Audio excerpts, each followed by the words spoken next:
Hi, and welcome to Connect Safely Live. I'm your co-host, Larry Magid, along with our K-12 Education Director, Kerry Gallagher. Kerry, how you doing? Hi, Larry. So glad to be here again with you and our guest this episode. That's right. We have two great guests. One is my good friend, because I've actually known him for several years now before he was at TikTok, Jeff Collins, who I don't know your title, Jeff, you can give it, but I know you're the safety guru, at least for all of North America, if not the rest of the universe when it comes to keeping kids and the rest of us safe on TikTok. And we also have Lavanya how do you pronounce your last name, Lavanya? It's Mahendran. Mandarin, who is a senior policy person at TikTok. And I have to confess, I am the only person on today who is not a lawyer. Jeff and Lavanya have a legal background, and Kerry, even though she's an educator, is also a licensed attorney. So, you know, maybe I'll be outmaneuvered on today's show. But anyway, it's so great to have you here. And starting with Jeff, why don't you talk a little bit about what changes you're seeing among TikTok users, given what's going on right now? Sure. Well, first of all, I want to thank you and Kerry for having us and doing this. As we all know and we've talked about, this is a strange time. A lot of horrible things have happened, but at the same time, I think it's been a real time of inspiration. We've seen a lot of creativity and resilience and compassion. And I think this show is an example of that. You guys have really adapted. You've essentially producing a TV show. We've loved watching some of the other companies, Facebook, Zoom, Roblox. Yeah, so we're really excited to just talk a little bit about what we're seeing, what we're doing in the safety front, how we're thinking about parenting. So thanks again for having us. Super happy to be here. In terms of TikTok, so I think the starting point probably is just noting what we see as our mission. And our mission is to inspire creativity and spread joy. And I think that has taken on a particular importance right now. We're seeing a lot of this. It's a time of isolation, but ironically, I think as everybody recognizes, we're actually becoming more social. And so some of the things we're seeing on TikTok, and I'm gonna ask Lav to jump in and support me here, are just really creative. We are short form videos, but really creative short form videos. So we see people doing things like showing DIY content, like how to do something with respect to gardening or fixing your house or growing vegetables. Really fun videos that show families being creative and coming up with new games. Like we saw some videos on a quarantine Olympics, and I was just laughing out loud at this because the families were guessing how far apart 6 feet is. And then, you know, they would measure it with a tape measure, and then whoever would win that category would get a medal. Home dance parties. I haven't taken part in any of those yet, but I hear about them and I see them and they sound super fun. And Lav, why don't you add some of the things you've seen? Yeah, you know, you've raised some good examples already, but I think what's unique about, you know, us, but how we relate to this really unique, somewhat surreal experience that we're all going through. TikTok is this platform where people can really communicate how they're feeling, creativity, and communicate with each other in terms of how to support each other. Our mission is really to inspire joy and creativity, and how people have rallied around that mission, but also to support each other, has been really uplifting and inspiring. So one of the things that Jeff mentioned, all of the content we've seen in quarantine, there's this one family that's been doing quarantine Olympics, and it's really bizarre things like, you know, catch money flying from the overhead fan and everyone competes to see. I mean, that kind of stuff it just gives you a moment of laughter and joy. There's been some great stuff around I Will Survive song from Gloria Gaynor, and people hand washing, like washing their hands while they're singing it. So we're really seeing people, you know, that human capacity, the human capacity to be resilient, to laugh and support each other. And we're seeing this in really great, sometimes quirky, silly, sometimes really emotional and meaningful content. And something you've done to kind of, oh, sorry, just briefly, just to really help kind of promote creativity and, you know, people having a little bit of joy in their lives this time is, we've done a lot, and we'll talk, I know we'll have time to talk about it, but we've started this thing where it's called Happy at Home campaign. And so every day from 5 to 8 p.m., there's live content. We've really leaned into live content. So you can go to your TikTok account. You can see this on the banner. And there will be these really cool live streams that I'll just give some examples. So Bill Nye, the science guy, has done this. He's been amazing, great partner, showing educational content. We've had like magic tricks, magic shows, and it kind of harkens back to these like 70s variety shows like The Gong Show, like really fun kind of quirky content. Yeah, so that's been a really great positive campaign. So a family that my family is friends with through ski racing. So I'm on a totally different climate than you all, for sure, where I live. And my children are ski racers all winter. And so that community is really important to us. And our ski race season was cut short, obviously, because everything closed down in March and we still had a good month and a half left. And so they really miss their ski friends. And one of the other ski race families has been doing TikTok dance challenges where they challenge each other and then they post the videos, not just on TikTok, but on lots of other platforms. So even our friends who are not on TikTok can see them. And I found that it reminds me who they are and I feel really deeply connected to them. So I love the examples that you share. Many of them are really entertainment. How do you know, as someone who's like a TikTok user, how would you know that your video is really going to help build connections? Because I think that's really what people are craving right now. How are people using TikTok to really connect and maintain those important relationships in their lives? Yeah, I think I think the ways people are doing that are, they're innumerable and we can't even really predict what's going to happen. So we have a feature called Duets, and that's where you can see somebody's video and then you can do your own video alongside of it. And so a lot of times people use that for the types of challenges you're talking about.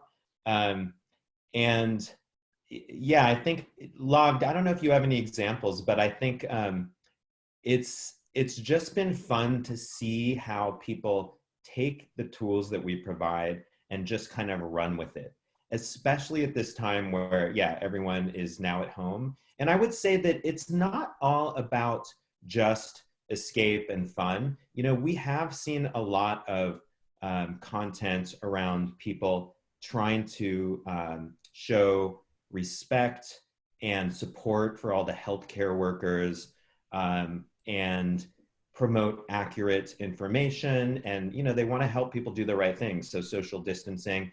And this is something that I should just mention that as a platform, this has been critical to us. So one of the most important things, like we all have read and heard about misinformation, like people promoting things like drinking bleach to, you know, help you get rid of COVID-19. So we have really tried to do a lot to promote credible, accurate information. And what we do is we partner with public health organizations like the WHO, IFRC, and we have a banner at the top of our app that has information provided by those resources. We've also done some of these things, like I've mentioned, with people like Bill Nye, the science guy. And so we've made it very easy for users to see credible, accurate information. And then we also, what we're doing is when someone searches for COVID-19 information, we provide an in-app notice that makes it very easy for them to then go to see information from these trusted sources.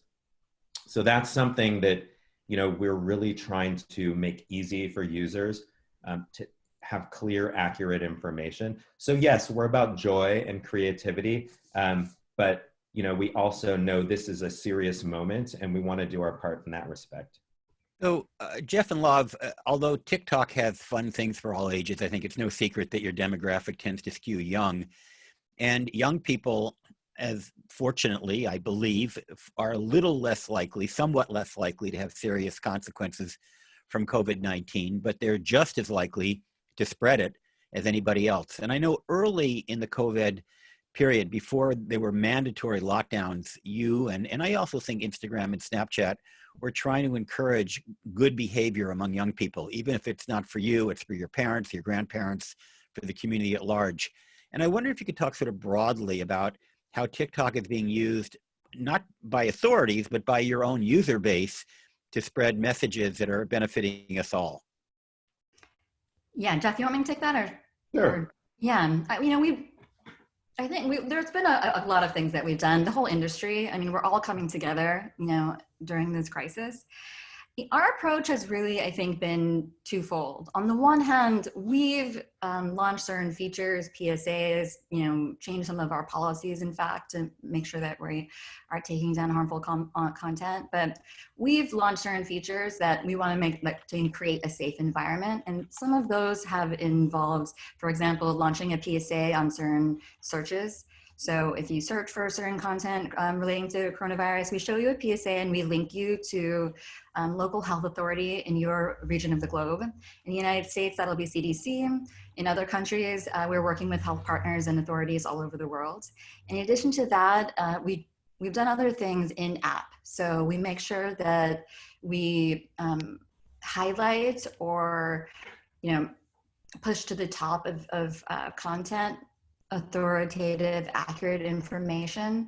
We also launched, as soon as we realized the severity of the crisis, we launched a banner on almost all videos that seem to be talking about coronavirus. And the banner just pointed people toward authoritative information.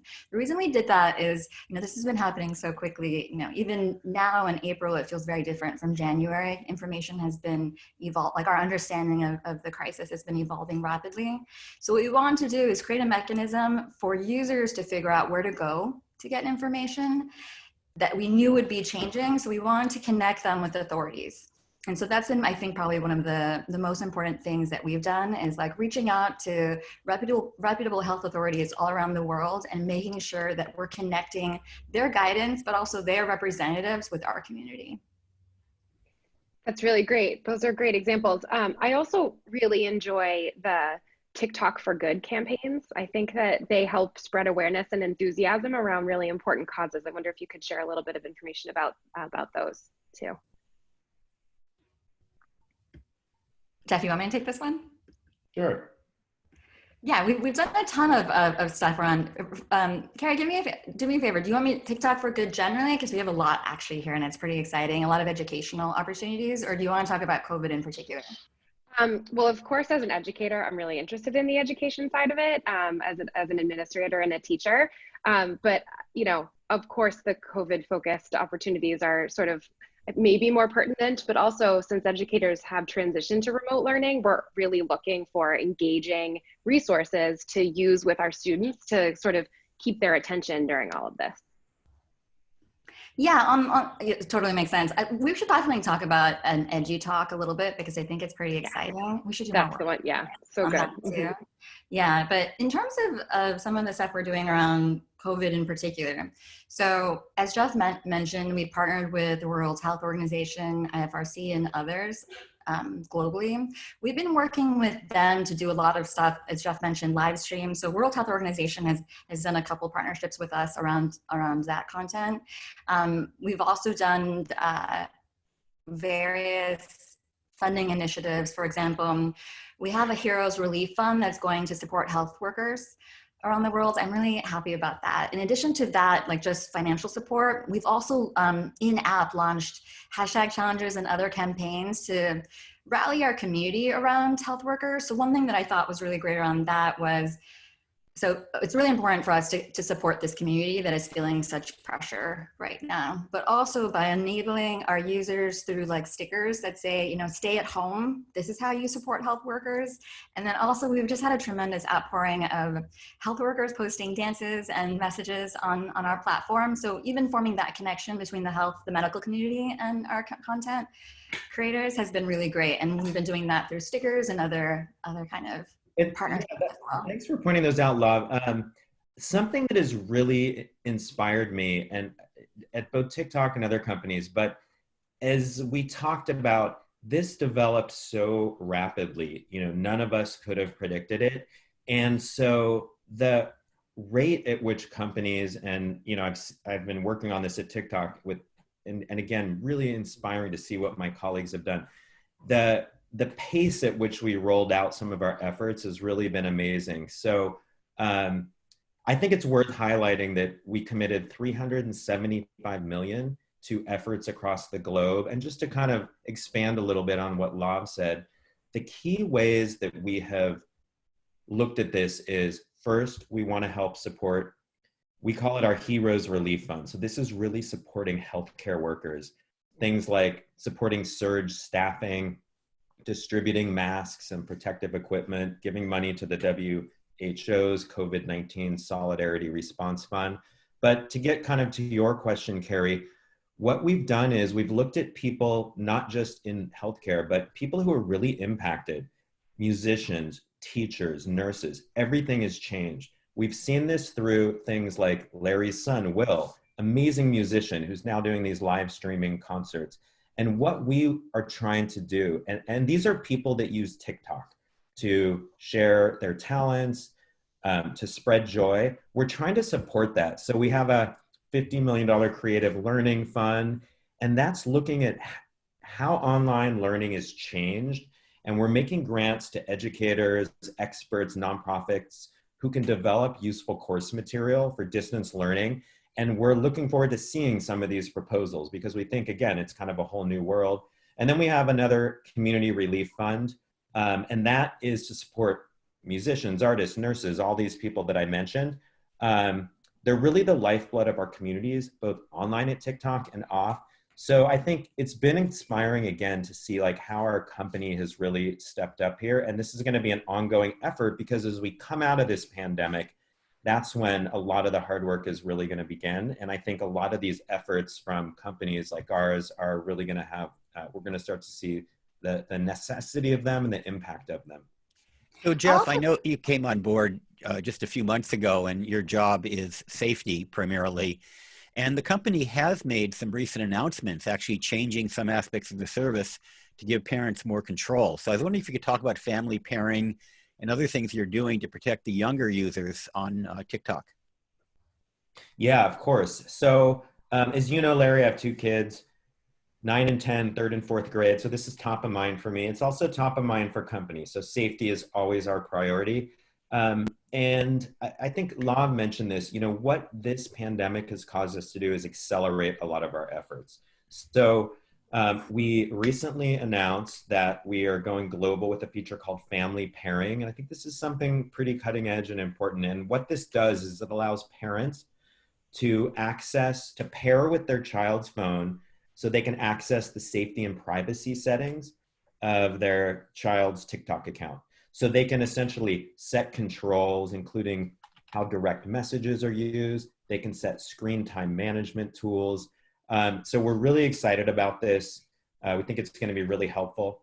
And we were already providing a lot of educational content for online safety and digital citizenship. The way we do that is we partner with organizations like ConnectSafely, but other organizations like the National PTA, Family Online Safety Institute. Those organizations are the experts. And so what we like to do is provide our users access to that information and show them how to get to that information. So that's something that as a parent I regularly do. We have a great safety center you can see on our website and in our app that has just a ton of resources for helping work with your kids to have open discussions and to talk about what it means to be a responsible digital citizen. Jeff, thanks for reminding me about our partnership because it also reminds me that if the audience wants to learn more about TikTok, especially from the standpoint of a parent, you can go to ConnectSafely.org in the guide section or the quick guide section and either to get our full parent's guide to TikTok or our abbreviated quick guide, which is a very quick read. Of course, we have to revise it because you just added these new features, but it's still there. Do I see somebody walking into your room, Jeff? Yes. Thrasher here? This is a part of our new normal where these kids walk in, even if you tell them not to, with questions about how they can log on and how they can do their Zoom meetings. Well, now I know your kids. I know both Elliot and Elias, and I happen to know they're under 13. So I'm sure they are not full-fledged TikTok users, but talk about how young kids, now they're both there, can at least get some advantage of TikTok in a very safe manner. Yeah, Jeff, you should talk about, I mean, you have a great relationship with them and how you guys use TikTok. I can also talk about this too. Yeah, so what is really fun is we have an under 13 experience where kids can see essentially G-rated TikTok videos, but they can also play around with the tools and record videos. They can't share them, it's just for themselves. And so it's been a neat thing for me being at the company because you know, obviously they're curious and they want to do it. And they have been teaching me a ton. They know how to use these filters and really cool effects inside and out. So that's been really neat. And also I think kind of what's been like a whole new world, another thing they're teaching me is they are using all these new tools with their teachers. So of course they're doing Zoom lectures or discussions with their teachers, but there's all these other this whole new world of ed tech, you know, learning tools. And so this is why they're coming in here to ask me stuff like this. So hi, Emmaus and Elliot. Good to see you guys again. We've met in the past. I also want to point out, as Jeff mentioned, this is essentially a read-only interaction. You can't post publicly, so it's in complete compliance with the Children's Online Privacy Protection Act, which does forbid children putting out personal information online. So just in case anybody's worrying about that, COPPA doesn't say you can't look at stuff, it's age appropriate. It simply says you can't share information. And so yeah, so let me jump in here to kind of give— You're the lawyer. Yeah, you talk. Not even a lawyer. Let me just jump in as someone who maybe has been working in tech for a while and to kind of explain to the audience how we think about this, but I also, you know, especially during this time in COVID. So if you're under 13, you can't post and share on TikTok. That's by COPPA regulation, as Larry mentioned. But you know, we live in a world that we're aware of, and especially right now, everyone's tech at home, and we know that, you know, 13-year-olds have phones, 16-year-olds have phones, 18-year-olds, you know, 40-year-olds, etc., have phones. How do we manage this dynamic? And for us, we really think that we want parents to have tools to enable them to have a discussion with their children about internet culture. And so we have a series of, we have a variety of tools and also policies that reflect that dynamic that we want to encourage. So you can't post and share until you're 13, but our app is considered 12 plus intentionally, so you could take advantage of the parental controls in various app stores. We want to, from the very beginning, encourage an environment where like parents are talking to their kids and learning about the app, learning how it can be fun, perhaps learn how to do a dance challenge, but from the very beginning, kind of creating that like hand-in-hand dynamic. At 13, you can start posting and sharing, but like you can even see like Jeff with his kids, like TikTok at home is an opportunity for them to do stuff together. And it's not necessarily about posting it virally externally. It's about them to talk about community guidelines online. How do you handle, you know, what's happening online? What are these people doing? It gives an opportunity for a parent and a child to start talking about that in a safe way when it's still within the family environment. After 13, you can go, you know, you can post, you can engage in duets, which are really funny videos that you can share with other people.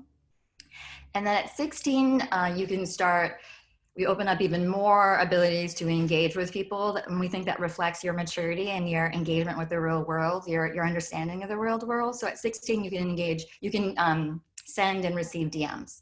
So we're trying to create this like graduated experience for various ages. Those are all really great points. And I just wanted to mention, Jeff, my own children are 11 and 8. And so we've been doing the same exact thing in my house. And as someone who, as an educator, is really passionate about the power of technology to allow students and teachers to connect and create even before we were under these circumstances, I also, Lav, I agree with everything you said, that, you know, just because COPPA sets 13 as this like magical legal age doesn't mean that that's when the interaction begins. It has to begin long before that, so that parents and children are having these ongoing conversations.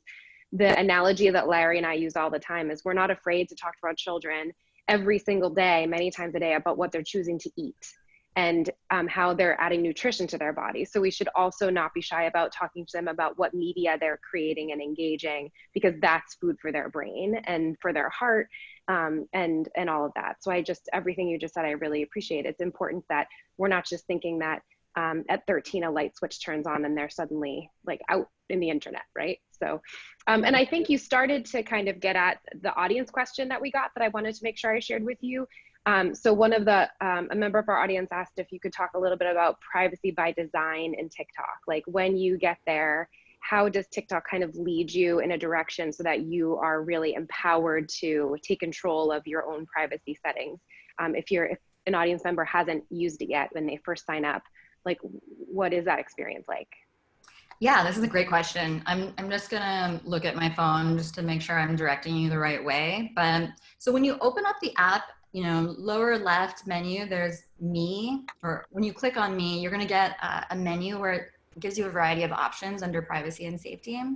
And within that privacy and safety menu, you're gonna see a lot of stuff. So you're gonna actually see under digital well-being, you'll see the opportunity to, you know, activate some of the things that we were just talking about here around like family pairing and age controls. There's also a privacy and safety section, and there you can see how you can control, you know, sharing your account, like how public do you want to be? Do you want to have public comments, stuff like that? So it'll allow, like, do you want to allow your videos to be downloaded by others who can send you direct messages? And so that menu will share a little bit about, you know, how public and how do you want to engage with others.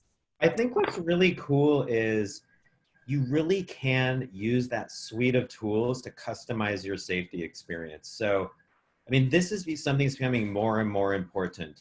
You know, instead of having like a blunt tool, like you can share with everyone or no one, we provide this whole suite. So something else you can do is you can use comment filters. So you can, if you don't want to see language that's like gory, you can actually enter in the words and prevent things from coming onto your screen so you won't see them. Yeah, so I think what's important is sitting down with your kids and going through those. Just play around with it, see what the options are. I think we present it in a pretty clear, intuitive way. And, you know, we're always trying to improve those. So we're looking at, you know, how they're used, what more we could be doing. But yeah, like as Lav pointed out, navigate to that digital well-being section and you'll find a suite of tools. I'll actually say about that too, really quick. So we have tools in app for users to sit down and choose. We also enable through family pairing, parents and children to sit down together and have a conversation about, you know, what should my visibility be? Like, you know, how much do you want to interact with me? And I think that's really important too, that parents really sit down and understand with their kids, you know, do you want your comments to be public? Even a 16 or 17-year-old, like what's the dimension of that? Who is this for you? You know, I think even for me personally, I don't really need public comments on my videos in all cases. Yeah. And I also think it's healthy to calibrate every now and then and revisit your privacy settings on any platform that you're engaging with, not just TikTok, right? Yeah. We had a really good question from the audience, and I think this is something that a lot of parents worry about when they start allowing their children to create accounts on social media or sharing platforms. So in particular with the family pairing or parental controls that you're talking about, once that's released, if a parent does pair with their child and does implement some of those settings, can the child then go in and change it? Or is that something that's secured with a passcode? How does that work? Yeah, it's actually that dynamic is activated by a QR code. So both the parent and the child kind of opt into family pairing with the QR code. And your child can actually pause or deactivate that. The parent will get a notification. And so there's 48 hours before it takes effect. And we do that because we want to give them an opportunity to talk it through. So maybe the parent is totally okay with it and they say, great. So at 48 hours after, family pairing will be turned off. But again, everything we're doing is trying to design to like create that conversation. You know, I'm really glad you said that, because if I just make one quick comment, one of the things that we really stress, if you're going to use parental controls, that you use them as conversation tools, not just locking things up, because ultimately, you know, you can't control your kids forever. With any luck, they're going to turn 18 and maybe they'll move out of the house if they're lucky and you're lucky, but whatever. At some point, you have to wean them from these controls. Controls are great, but the controls that run in the software between your ears are the ones that are going to protect you for life. Sorry, Jeff, for cutting you off. No, just to add on to that, you know, I think this brings me back to my opening point. Even though we're at a really challenging time with a lot of negatives globally, you know, there are some silver linings. And when we look at online safety, this really has become a teaching moment, and not just a moment for creativity, but you know, when we're talking about online safety, my kids, like any other kids, they're just online more now. So they're doing, you know, like not just schoolwork, but they're doing these Zoom meetings or, you know, play dates with their friends. So there's a lot of opportunities, and I think it's a real necessity for parents to kind of sit down with their kids and talk through some of these things. Like I was talking to them about the digital footprint the other day. And then what the last point I would make here is, it's also shown me it's reinforced this idea that one of the most important things is for me to be a model. So kids are gonna model your behavior. So if I'm texting in the car, they're gonna think it's fine. If I'm sitting there watching TV and also texting and I have 3 screens open, they're gonna think that's fine. So it's really pushed me to be mindful of how I'm using technology. And you know, I think that's key for all parents. It's one thing to tell your kids what to do, but you know, if you're doing the opposite of it, it's really going to undermine your advice. So it's kind of forced me to step up. I also wanted to bring up the topic of screen time with both of you. As an educator, it's a question I'm getting from parents right now now that they're seeing their children using screens in order to engage in their academic experience. And it's an ageless question. It's a question that I've been getting for years and years about the worry about screen time as we are using technology more and more, like you just mentioned, Jeff. And one of the things I try to reassure parents about is the difference between an active, cognitive, engaging screen experience versus a very passive screen experience. Maybe you could talk about how TikTok is trying to reinforce that more active screen use that really enhances a person's, you know, cognitive functioning and their relationships. And to sort of reassure parents that when their child is starting to use TikTok, it is a way for them to engage. Yeah, that's a really good point. I mean, this situation really points out that all screen time is not the same. So, you know, as a parent, Agreed. I'm really trying to encourage my kids to not just sit there and watch videos, whether it's on TikTok or YouTube, but to find things and use them in a creative way. So TikTok, you can just relax and unwind, and we think that's important. You know, sometimes people just need a little bit of escape, but a big part of it is interacting with the community, and using all of these cool features that we have to make really neat videos. So as an example, we try to encourage ourselves to do this in our office, both to become, you know, really familiar with the tools, but to have fun. And we're doing these challenges during, you know, work from home, a time when we're onboarding new people, you know, who've never met the rest of the team in person. So we were doing this koala challenge recently, which if you go on TikTok, you'll see it. It's essentially like one person climbing over the other one. And, you know, I did this with my kids, and this is when they were teaching me a whole bunch of the tools. And it's neat. It's like they're junior cinematographers, you know, creating stuff that I never could have dreamed of when I was their age. So I think, you know, having a fun, playful environment with all these tools for people to experiment with, I mean, that's a really good way for them to be active and creative. You know, it's funny, I'm glad you mentioned the junior cinematographers, because I thought about that after the horrible shooting in Florida a couple of years ago, where these kids emerged from school and suddenly were on CNN and network television, and they look like pros. And I said, well, how did this 17-year-old get to be so telegenic? And I realized it's because he's probably, or she, both men and women, girls and boys, they've been on TV for years. It's not technically television, but they've been on Instagram, they've been on YouTube, they've been on Snapchat, and now, of course, they're on TikTok. So we are training a generation of people to know how to behave both in front of and behind a camera. And now, thanks to teleworking and Zoom and things that we adults are doing, some of us are getting those skills as well. So we're going to come out of this crisis with almost a universal understanding about lighting, about makeup, about framing. I mean, you know, all the things that people think about just because they have work meetings and school meetings online. I do want to ask one final question. You walk on the screen, maybe gunning for to replace you and all of your shows.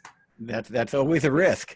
But you know, I want to ask one other question. Speaking of media, every social media company that I've ever heard of has had bad press because there is this tendency, especially when a company is emerging and new, for people to worry about what does this mean for our kids. And I remember before TikTok became TikTok, before you guys acquired it when it was Musical.ly, there were some stories floating around. We've seen plenty of stories about Snapchat, Instagram, you name it, there's going to be stories. So undoubtedly, someone in the audience has seen an article which is critical or concerned about the dangers of TikTok. So what do you have to say to parents and the public in general about, you know, the risks that do exist, because nothing is 100% risk-free, but also reassuring people that the world isn't coming to an end because your 13-year-old has a TikTok account? Yeah, I think far too often we don't give young people the credit they deserve. So as you mentioned, you know, and I mentioned, they're often teaching us. They're digital citizens growing up with these skills. And I think we need to empower them and, you know, let them experiment and learn, but do it in a way where we're having these open conversations. That's kind of the most important part for me. If we, you know, I'm of the view that just in general as a parent, if I try to tell my kids no screen time, you know, I know that's going to backfire, because when they're not around me, you know, they're going to go to the other end of the spectrum. So I think it's these conversations, modeling behavior, like I said before, and then having these conversations where we're doing stuff online with them, we're showing them the risks, essentially raising them not just to be a good kid, but raising them to be a good future adult, a good human being. And the rules that apply for teaching them how to be a good human in the offline world apply for the online world too. So that's how I look at it. Yeah, to that point, in fact, you know, the way we think about this is, especially right now, you know, how do you talk to your kids about harassment or bullying, hate speech, or maybe a dangerous challenge where like people are doing something that seems risky or unreasonable in the real world? Like if you saw someone doing something on the playground, you know, what would the response be there? And so I think that having that conversation of, you know, what is going on in this video or this challenge or something that you read. So for a parent to sit down with their whole family and say, you know, what do we think is going on? Is that good behavior? But like, I think an entry point for parents, family, but really everyone is our community guidelines. I know people maybe don't want to read community guidelines. You know, my dream is to make these more interactive. I'm hoping that we can do that eventually as an industry, but definitely at TikTok with videos and other features. But as a starting point, I really see the code of content as an opportunity for parents to both learn, you know, good culture and safe culture on TikTok. But again, having that conversation about community guidelines and code of content with their children so they understand, you know, this trend that's happening, you know, it's not really something that reflects maybe a particular individual or family's values and you know, how to respond to that. But I will say, you know, we monitor all of the challenges. A lot of them are really fun and exciting, like the koala one, or there's been a ton of really great dancing videos. There's a ton of, actually right now, nurses posting really, really great dance videos that I love in the quarantine environment. But yeah, we take safety really, really seriously. So we're always monitoring that, and we remove stuff that violates our guidelines. But, you know, I see it as a dynamic, a dance almost between us and parents and the larger community. And we all want to keep the community safe. Well, I want to thank everybody. It's been a great program. We do need to wrap up. So I do want to thank Jeff Collins and Lavanya Mahendran from TikTok, and of course, Mayes and Elliot for their walk-on cameo appearances. And of course, as always, Kerry Gallagher, our Director of K-12 Education, who's out there in Massachusetts doing a great job co-hosting these. Thank you, Larry. Thank you so to much. both of you. Really great information that I know people are looking for right now. Thank Thank you. you very much, Larry. And by the way, you can watch this later on Facebook or at ConnectSafely.org/live, and feel free to share that with your friends. Thanks again. Thanks, everyone.